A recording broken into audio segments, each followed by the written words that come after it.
SureDog.com here with Bellator President Scott Coker. Bellator 123 is in the books. What do you think of this event? Went down at Mohegan Sun tonight, had some old Strikeforce fingerprints on it as well as some old Bellator stuff. Give us your rundown on the event tonight. It was some amazing fights, and we had some upsets. We had the epic battle at the end with Pitbull and Curran. Bobby Lashley pulled through a submission. Chet Congo, another submission. We had a knockout with the award fight. So it was something that every fan could enjoy. And so I thought the crowd was great, the fights were amazing, the production was amazing. And so it was a great night for Bellator. You're just embarking on this last season of Bellator in this format. I'm sure you're not looking forward to the grind. Looking forward to getting to some bigger picture stuff that you guys are looking at in 2015. But you got to complete this first, and you have some pretty good fights coming up. What are you most excited about looking forward to the end of the year? I told my staff, I said, when you guys get on the road, I'm really going to miss all you guys, and I'll be back in Orange County waiting for you when you get back. No, but on a serious note, what I'm excited about is, as I took my little vacation, away from the sport, it really made me think about what I wanted to do next. And I had a nice conversation with Kevin Kay, had a nice conversation with a lot of different companies, actually. But Kevin and I just kind of hit it off. And his vision really was something that I wanted to do, too. So he wanted to do the same thing I wanted to do. And what did you guys want to do? That's top secret, because we're get back to in a couple weeks, or we'll roll it out as it comes along. But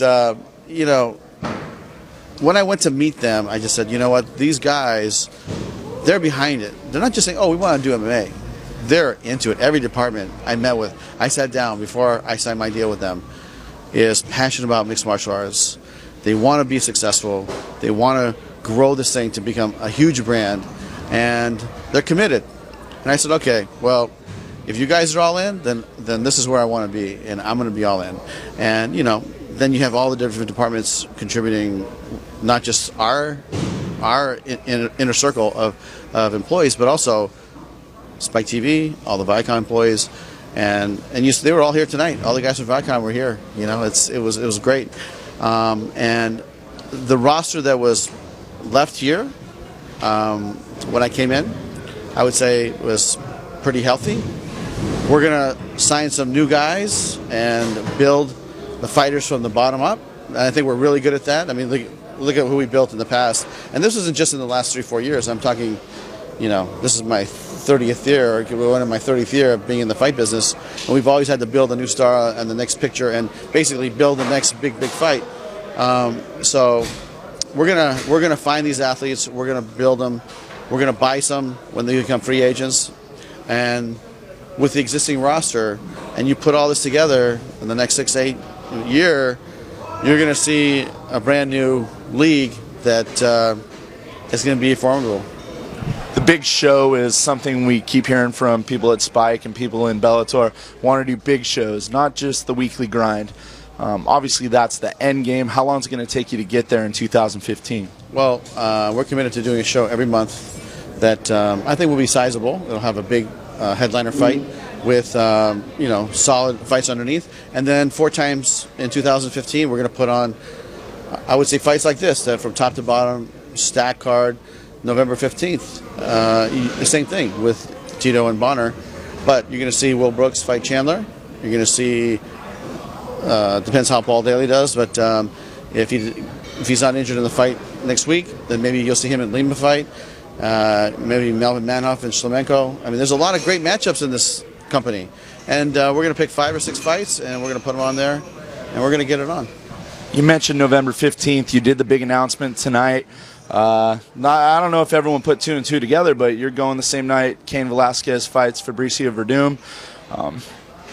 Obviously what's going on in the world of MMA. What do you think, why did you guys pick that date? I mean, that was a date that was, predetermined, before I even got here, as far as the schedule. And you guys usually run Friday nights, so. No, but they ran the pay-per-view on Saturday, didn't they? Yeah. This isn't going to be a pay-per-view, though. No, but the date, the big fights will happen on Saturday. And then the championship fights that we do throughout the year, the 12 fights will probably be on Friday. So they're doing so many fights. There's no room. I mean, you sooner or later, if you do a Saturday fight, you're going to run into an event, and so they just run to an event, and they're out of the country, and I'm sure that they're going to do well, and we're going to do well, I feel, and it's going to be good for mixed martial arts. I don't think it has to be one or the other. Why can't you watch both?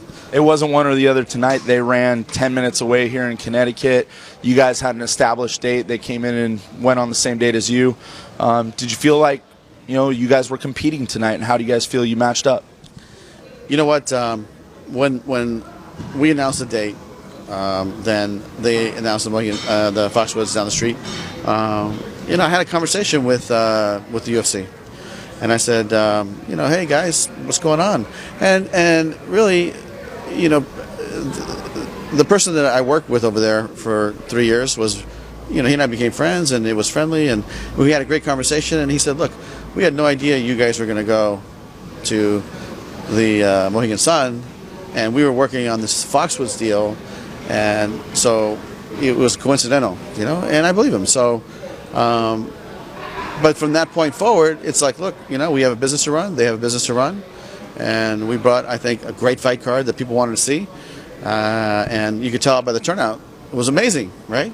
I heard from Mike Mazzulli, the commissioner here at the Mohegan, that you guys did 7,200 tonight. Do you have any other numbers, gate-wise, attendance? Not right now, but we will get something to you because that's a big number, and this is a beautiful venue. It's my first time actually being here and even looking at it. So it was a great place to watch a fight. This is an amazing venue for mixed martial arts, and we definitely will be back.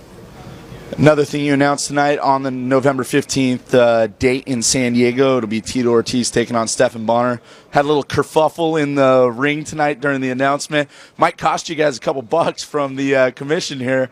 Talking to Mike Mazzulli about that as well. But can you talk about that fight, what went down in the cage tonight, and what you expect out of that fight come November 15th? You know what?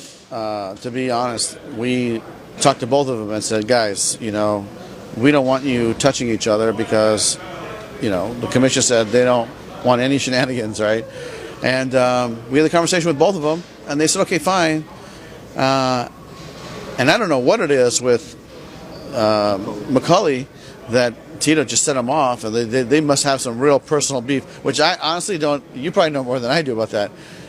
It's legitimate heat. Yeah, it's legitimate heat, and I was like kind of surprised by it. I go, Justin, calm down. Tito, calm down. This is fine, but let's not get crazy. And then it just got crazy. So I asked Tito, I go, is everything all right? Like, you guys? He goes, he just hates that guy. I mean, he hates Bonnar and he hates McCulley. So it happened. Whatever happened. And like you said, we'll probably have to deal with Mazzulli on Monday. He already let me know he's going to give me a call. But I'm excited now because that fight definitely has some passion behind it, and those guys are really going to go at it on the 15th. What do you think? You're the fight promoter. I know you can't pick a guy, but what do you think we're going to see? What's going to transpire between those two? Boy, I tell you, they're going to have to tune in. Free on Spike. This is free on Spike, by the way. But you know what? You're going to have to tune in and check it out because, the thing about predicting mixed martial arts fights is you never know, right? One wrong move, boom, you're submitted. One wrong move, boom, you get knocked out. And that's why I love the sport. And but as far as that fight, it's a toss-up to me. You're going to have to just pick one and go with it. But for me, as a promoter, I don't think I want to make that call. Give yourself a grade tonight, Bellator as a whole. What do you think of the show? How would you grade it? I would say I definitely think this was a B+, A- for us. And I mean, you've seen some of the shows we've done. I mean, just amazing shows, and we're going to get there. I think the staff worked extremely hard. I'm proud of all those guys that kicked ass on the PR, and saw some great stories across the country on Bobby Lashley and King Mo, and the production team worked hard. And this production, when I was in the truck looking at the features that they built, this is the best mixed martial arts production that I've ever been associated with. It's really, really. I mean, the quality is unbelievable. Before we let you go, any little nuggets you can drop on us? Any other guys you're looking at? Anything exciting on the horizon for Bellator here the last quarter of 2014? Well, there's a lot of top secret action going on inside that office in Orange County. But, I think that, you'll hear some more top females signing with us. And we might announce another female weight division, which I won't tell you, but that's kind of the talk inside the company. Gina Carano a part of that, maybe? You know what? Gina Carano wants to fight at 135, which we're not going to have a 135 by weight class. And I know she's busy. She's got a movie coming up, and I know that they've been talking with her. You know what? I wish her luck.